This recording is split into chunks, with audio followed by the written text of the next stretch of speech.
Le soleil dardait ses rayons brûlants sur le parking du Jackson Supercenter, faisant scintiller les pare-brises comme 1000 petits miroirs. Brandon Lewis s'immobilisa, une main posée sur le coffre ouvert de sa voiture, l'autre tenant un sac plastique rempli de provisions.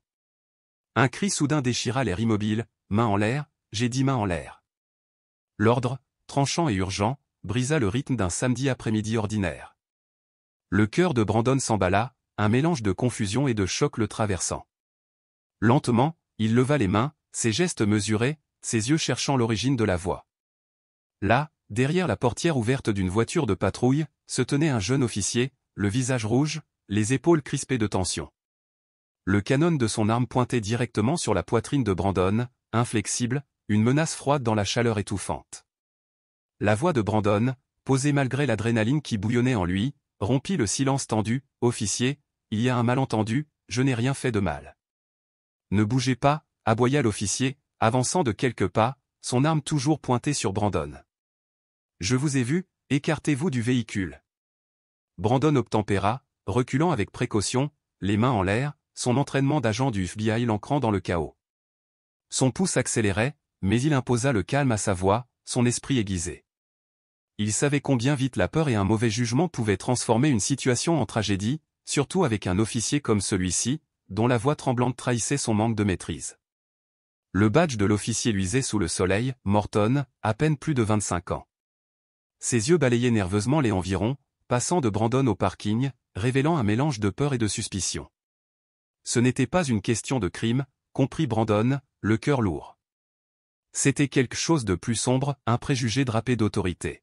« Officier Morton, » dit Brandon d'un ton égal, sa voix comme une bouée de calme, « je charge simplement mes courses dans ma voiture, il n'y a rien d'illégal ici. » « Vous aviez l'air suspect, » lança Morton, sa voix cinglante d'accusation. « Vous regardiez autour de vous, vérifiant les voitures, que cachez-vous » Brandon cligna des yeux, abasourdi par l'absurdité de l'accusation. Il était simplement sorti du magasin, avait poussé son chariot jusqu'à sa voiture et commencé à charger ses sacs, une routine aussi banale qu'un samedi ordinaire. Mais pour Morton, un homme noir en veste propre et jean, dans un parking de banlieue tranquille, était apparemment une menace. « Vous correspondez à un signalement » ajouta Morton vaguement, sans offrir de détails ni de précision. « Et vous n'avez pas réagi assez vite quand je vous ai dit de vous arrêter. » La voix de Brandon resta ferme. « Je ne vous ai pas entendu, vous ne vous êtes pas identifié avant de sortir votre arme. » Le visage de Morton se crispa, sa voix s'élevant, « Ne jouez pas au malin avec moi. » Les mots résonnèrent dans le parking, attirant les regards curieux des passants. Une mère pressa son enfant de s'éloigner, tandis que d'autres s'arrêtaient, leurs chariots abandonnés, observant la scène. Brandon resta immobile, les mains toujours levées, son corps une statue de retenue.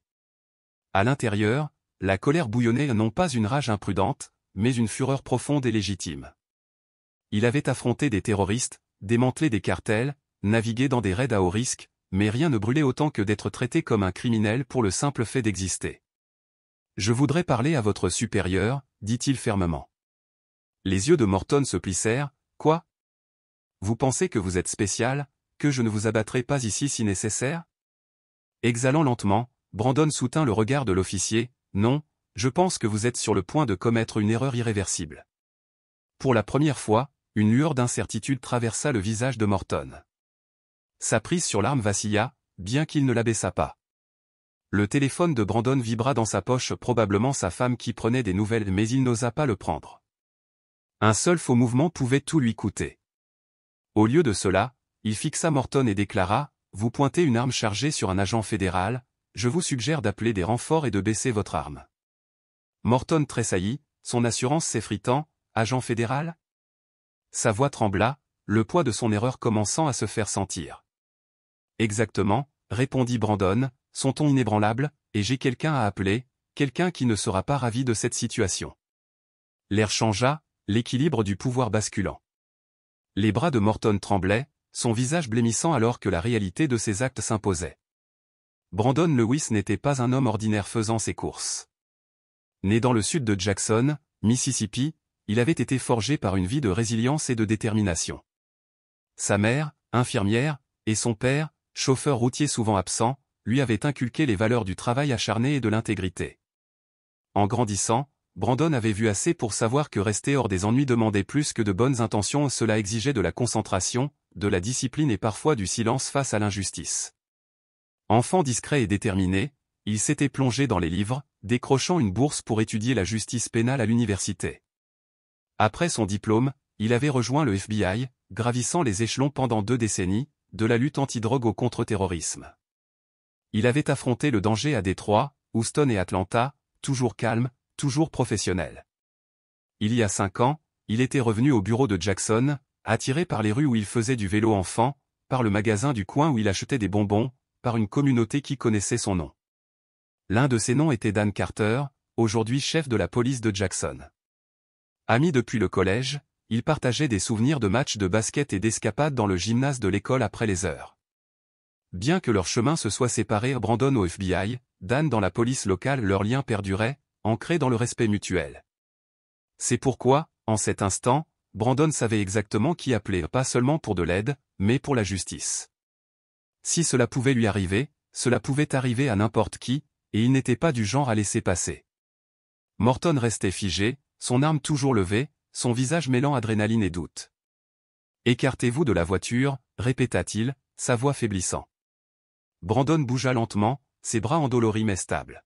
« Je ne suis pas une menace, dit-il à nouveau, je veux juste rentrer chez moi avec mes courses. » La mâchoire de Morton se serra, « Vous aviez l'air suspect, j'ai le droit de demander votre pièce d'identité. » Suspect de quoi, rétorqua Brandon, sa voix calme mais percutante. De marcher vers ma voiture en plein jour?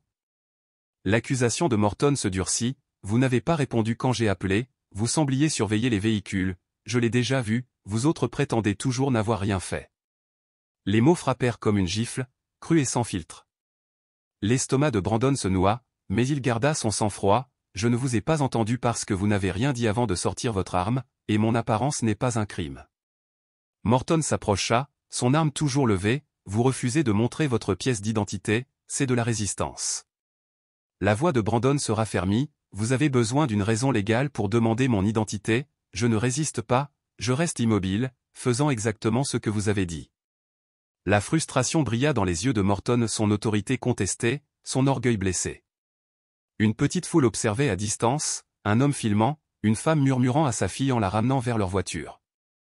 Prenant une profonde inspiration, Brandon parla avec une autorité tranquille, « Officier, j'ai servi ce pays pendant plus de 20 ans, j'ai formé des gens à désamorcer des situations comme celle-ci, vous faites une erreur. » Les mots restèrent suspendus dans l'air, un appel à la raison dans un moment au bord du chaos. L'air vibrait de tension lorsque la voix de l'officier Morton trancha l'atmosphère du parking, aiguë et hésitante, « Vous ne savez pas qui je suis, et c'est tant pis, mais votre façon de gérer ça est dangereuse pour nous deux. » Ses mains tremblaient, trahissant son assurance feinte. Les yeux de Morton balayèrent la foule grandissante, leurs téléphones scintillant comme des témoins silencieux, avant de revenir sur Brandon, dont le calme inébranlable semblait le déstabiliser davantage. Une lueur d'incertitude dansait dans son regard, mais un besoin obstiné de garder le contrôle raidissait sa posture. « Vous pensez pouvoir vous en sortir par des mots » lança-t-il, la voix empreinte de défi.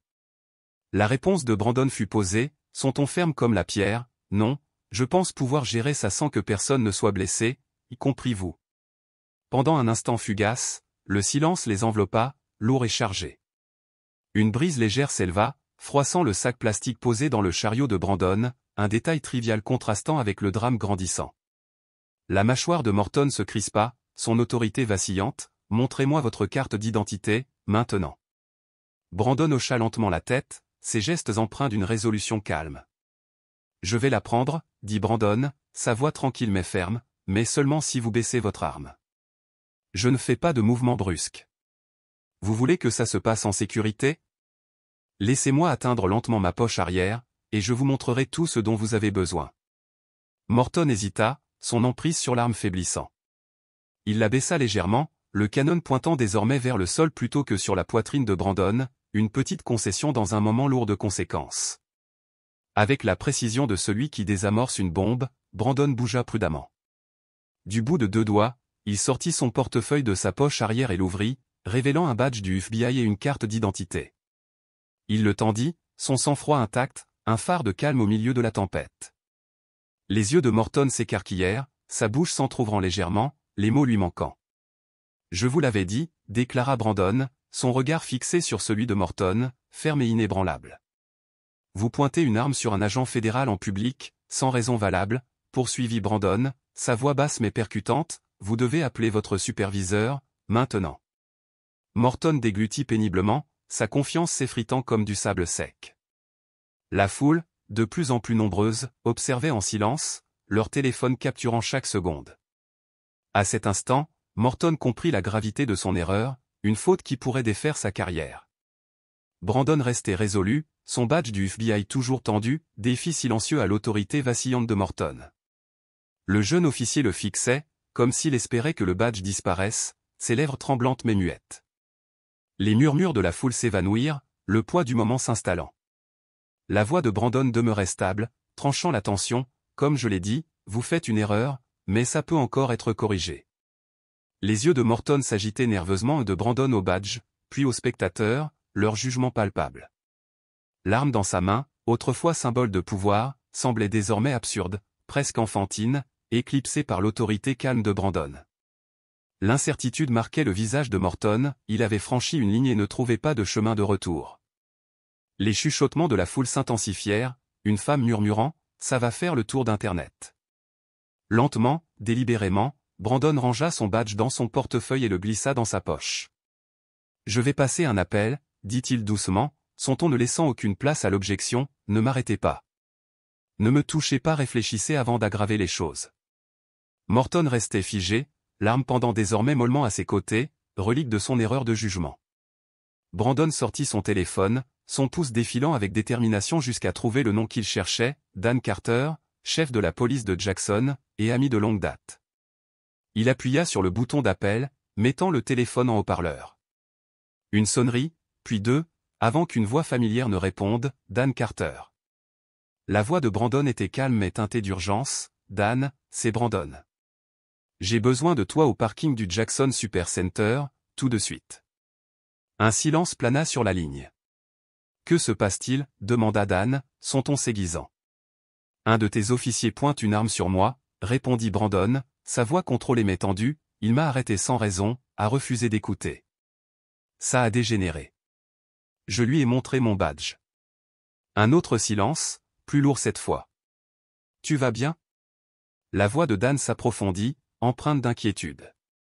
On ne m'a pas touché, mais c'est grave, Dan. C'est grave. J'arrive, dit Dan sans hésiter, ne bouge pas. Je serai là dans 5 minutes. Brandon mit fin à l'appel et croisa le regard de Morton, ses yeux inflexibles, il arrive. J'espère que tu es prêt à t'expliquer. Morton semblait vouloir disparaître, sa confiance brisée, l'arme dans sa main désormais un poids mort. Morton fit un pas hésitant en arrière, ses yeux balayant la foule, le magasin, sa voiture de patrouille cherchant une échappatoire inexistante. Un homme dans la foule murmura, c'est un agent du FBI, les mots se propageant comme une onde dans l'eau. Une autre voix, celle d'une femme, ajouta, ça va faire le tour d'Internet. Brandon ignora les murmures, son attention aiguisée comme une lame. Ce moment dépassait sa personne. Si quelqu'un comme lui entraîné, calme, respecté pouvait subir cela en plein jour, quel espoir y avait-il pour quelqu'un sans badge? Vous ne saviez pas qui j'étais, dit Brandon, sa voix basse mais résonnante, et c'est bien le problème, car cela ne devrait pas avoir d'importance. 5 minutes plus tard, un SUV noir banalisé déboula dans le parking, sa présence imposante sans sirène ni gyrophare. Il s'arrêta près de la voiture de Brandon, et le chef Daniel Carter en sortit, ses larges épaules et ses cheveux poivre et sel reconnaissables entre tous. Sa démarche était résolue, son autorité discrète mais indéniable. Les yeux de Dan se posèrent sur Brandon, puis se tournèrent vivement vers Morton, qui se tenait pâle et rigide, l'arme toujours en main mais abaissée. Morton, range ton arme, maintenant, ordonna Dan, sa voix basse mais inflexible. Morton obéit en silence, ses mains tremblantes bataillant pour rengainer l'arme, et évitant le regard perçant de son chef. Dan se tourna vers Brandon, l'inquiétude gravant ses traits, tu vas bien. Brandon hocha la tête une fois, sa voix stable, physiquement, oui. Mais toi et moi savons que ça n'aurait jamais dû arriver. La mâchoire de Dan se contracta, son hochement lent et délibéré. Il se tourna vers Morton, son ton tranchant, explique-moi. Qu'est-ce que tu pensais faire exactement? La voix de Morton était à peine audible, je pensais qu'il agissait de manière suspecte. Il n'a pas répondu quand je l'ai interpellé. J'ai cru qu'il essayait peut-être de forcer une voiture ou quelque chose comme ça. Dan haussa un sourcil, son scepticisme acéré. As-tu reçu un signalement de vol, une description, quoi que ce soit? La voix de Morton vacilla. Non, monsieur. J'étais juste en patrouille de routine. Je l'ai vu bouger dans le parking, vérifier le coffre. Charger des courses dans sa voiture, interrompit Dan, sa voix comme une lame. Le visage de Morton s'empourpra, son silence accablant. Dan secoua la tête, sa déception palpable, et ensuite? Tu as sorti ton arme sans raison, sans même t'identifier d'abord. La défense de Morton était faible, je ne savais pas qui il était. Dan s'approcha, sa présence imposante, et c'est exactement pourquoi tu aurais dû suivre le protocole. Tu n'as pas besoin de savoir qui est quelqu'un pour le traiter avec respect. On ne pointe pas une arme sur un homme qui fait ses courses en plein jour. Morton déglutit péniblement, les yeux baissés. Tu as mal pensé, déclara Dan, sa voix définitive. Se tournant vers la foule, Dan leva une main, sa voix stable mais empreinte d'excuses. Mesdames et messieurs, je m'excuse pour ce dont vous venez d'être témoin. Cela sera traité correctement. Puis, à Morton, son ton inflexible, badge, arme, radio. Maintenant. Les mains de Morton bougèrent lentement, détachant son badge, tendant son arme et sa radio. Son visage était vide, mais ses yeux débordaient de regret et de peur. Dan les prit sans hésiter. Tu es suspendu. Présente-toi à mon bureau immédiatement après que j'en aurai fini ici. Tu seras escorté au poste. Compris? La voix de Morton n'était qu'un murmure. Oui, monsieur. Dan fit signe à un autre officier qui venait d'arriver. Escorte-le. Ne le laisse parler à personne avant que j'arrive. Morton marcha d'un pas raide vers la voiture de patrouille, s'installant à l'arrière, la porte se refermant avec un bruit lourd. La foule commença à se disperser, certains secouant la tête, d'autres s'attardant, l'air chargé de malaise. Dan se tourna vers Brandon, sa voix plus douce. Je suis désolé, Brandon. Tu n'aurais pas dû vivre ça, surtout pas ici. Brandon prit une lente inspiration, ses yeux balayant le parking. Toi et moi savons que si je n'avais pas eu mon badge, ça aurait pu se terminer très différemment. Dan hocha la tête, son expression sombre. Tu as raison, et ça me terrifie. Le regard de Brandon se durcit. S'il a été capable de me faire ça, imagine ce qu'il ferait à quelqu'un qui n'a pas la possibilité de passer cet appel. Le visage de Dan était résolu. Je ne laisserai pas ça passer. Je te le promets. Le lendemain matin, le chef Dan Carter s'assit avec le responsable des affaires internes. Sa demande sans équivoque, une enquête complète et urgente sur la conduite de l'officier Kyle Morton. Pas de délai, pas d'excuses, juste des faits, et vite. Les affaires internes se mirent au travail immédiatement, récupérant les images de vidéosurveillance du Jackson Super Center. Les caméras, nettes et multi-angulaires, capturèrent l'arrivée de la voiture de patrouille de Morton, son approche brusque, et l'arme sortie presque instantanément. Un angle montrait Brandon, un sac de course à la main, inconscient jusqu'au cri de Morton et l'éclat de l'arme. Bien que les images manquaient de son, le langage corporel racontait l'histoire.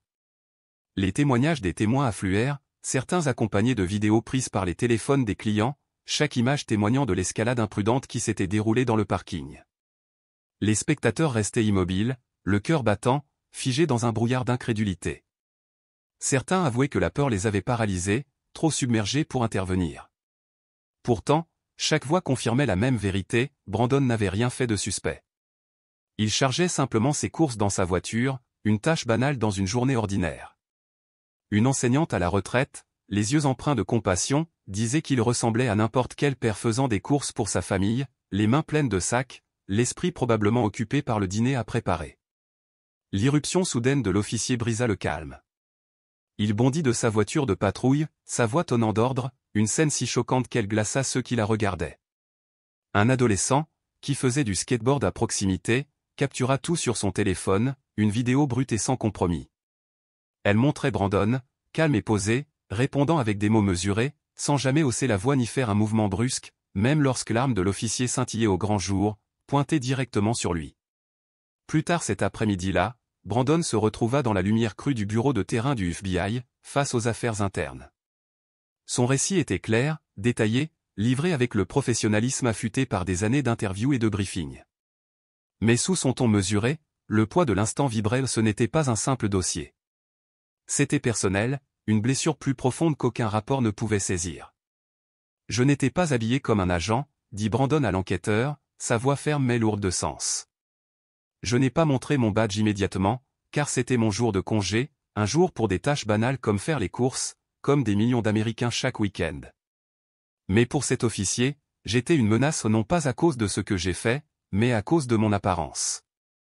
Le hochement solennel de l'enquêteur portait le poids d'une compréhension silencieuse, une reconnaissance de la vérité.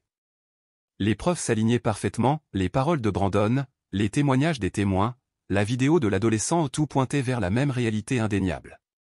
L'officier Kyle Morton, interrogé en dernier, s'agitait nerveusement, ses excuses s'effilochant. Il prétendait s'être senti menacé lorsque Brandon n'avait pas répondu immédiatement, disait que Brandon avait attrapé son téléphone trop vite, insistait sur le fait qu'il voulait seulement rester en sécurité. Mais la vidéo racontait une autre histoire, crue et inflexible.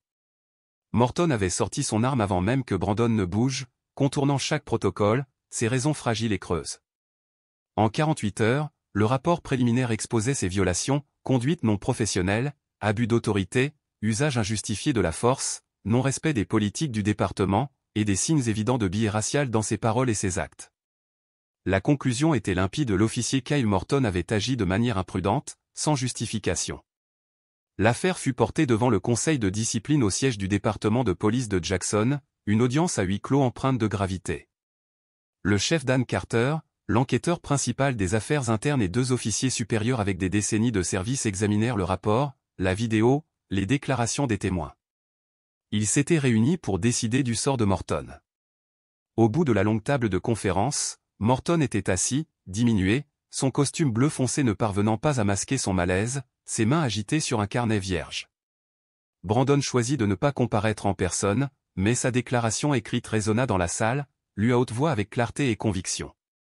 Être tenu en joue en plein jour, alors que je ne faisais rien d'autre que des courses pour ma famille, fut l'un des moments les plus humiliants de ma vie, déclarait-elle. Cela n'avait rien à voir avec mes actions, cela avait tout à voir avec mon apparence.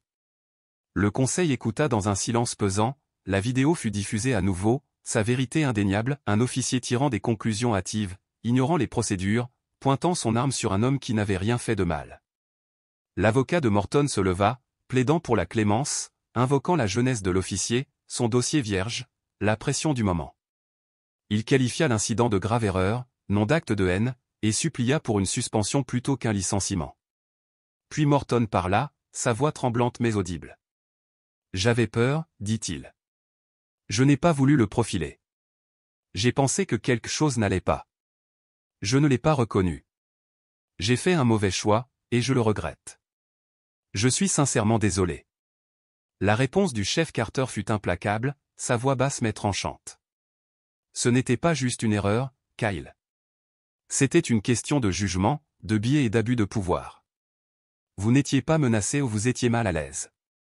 Au lieu de poser des questions, vous avez saisi votre arme. Ce n'est pas ainsi que nous protégeons et servons. C'est ainsi que les gens sont blessés. Il se tourna vers le conseil, ces mots un appel à la responsabilité. Nous devons à notre communauté mieux que cela. Après seulement 15 minutes de délibération privée, le conseil revint, sa décision unanime. Le chef Carter se leva, sa voix résolue. Officier Kyle Morton, vos actions constituent une violation grave de la politique du département et de notre code de conduite. Votre usage de la force était injustifié, votre comportement non professionnel, et vos décisions motivées par un biais personnel, non par la loi. Avec effet immédiat, vous êtes licencié du département de police de Jackson. Morton resta immobile, les yeux fixés sur le sol, la main de son avocat sur son bras n'offrant que peu de réconfort. L'audience se termina en silence, sans applaudissements, sans célébration, juste le léger frottement des chaises et le pas régulier des bottes quittant la salle. Dehors, les rues de Jackson brillaient sous le soleil, et pour une fois, le système avait tenu bon, rendant justice. Ce soir-là, Brandon s'assit sur le porche de sa maison, le coucher du soleil peignant le ciel en teinte d'ambre, le bourdonnement des cigales emplissant l'air. Il tenait un verre de thé glacé, faisant défiler sur son téléphone des messages de soutien d'amis, de collègues, et même d'inconnus touchés par son histoire. Certains messages étaient empreints de colère, d'autres déchirants. L'un, d'une enseignante, disait « Je ne suis pas agent. qu'aurait-il pu m'arriver à votre place? Un autre déclarait, merci d'avoir tenu bon, vous l'avez fait pour ceux d'entre nous qui ne peuvent pas. Brandon s'adossa à sa chaise, le poids de leurs mots s'installant en lui. Il n'avait pas cherché à devenir un symbole, n'avait pas prévu d'être au centre de quoi que ce soit. Il voulait juste terminer ses courses ce jour-là. Mais son histoire avait pris une ampleur plus grande, un rappel frappant de la façon dont le billet pouvait se tapir, même dans les petites villes, même dans des lieux qui semblaient familiers. Il pensa à Morton, un jeune homme à qui l'on avait donné du pouvoir trop tôt, avec trop peu de respect pour son poids. Brandon ne ressentait aucune satisfaction dans son licenciement, seulement une clarté perçante. Morton n'était pas juste un officier ayant fait une erreur. Il était le produit d'un système défaillant qui n'avait pas su enseigner, former, ni sélectionner avec soin. Lorsque le chef Carter appela ce soir-là, ses premiers mots furent simples, c'est fait. Brandon le remercia, non seulement pour le résultat, mais pour avoir tenu bon quand cela comptait le plus. Je pensais ce que j'ai dit, répondit Carter. Ce n'est pas fini. Nous allons repenser notre formation, notre recrutement, notre culture. Je ne laisserai pas un autre officier porter cet insigne s'il ne comprend pas ce qu'il signifie vraiment.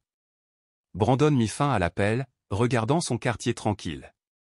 Quelque part, quelqu'un d'autre pourrait vivre un moment similaire, sans insigne, sans allié au sein du département, sans vidéo ni témoin pour les soutenir. Cette pensée le poussa à s'exprimer au pas pour lui, mais pour eux. La justice ne s'arrête pas lorsqu'un licenciement est prononcé, elle commence lorsque le changement prend racine. Si cette histoire vous touche, ne la laissez pas s'évanouir. Partagez-la, parlez-en, laissez-la susciter la prise de conscience et l'action. Restez informés, vigilants, et levez-vous quand cela compte. Abonnez-vous à notre chaîne pour entendre d'autres histoires puissantes et réalistes qui exigent d'être entendues.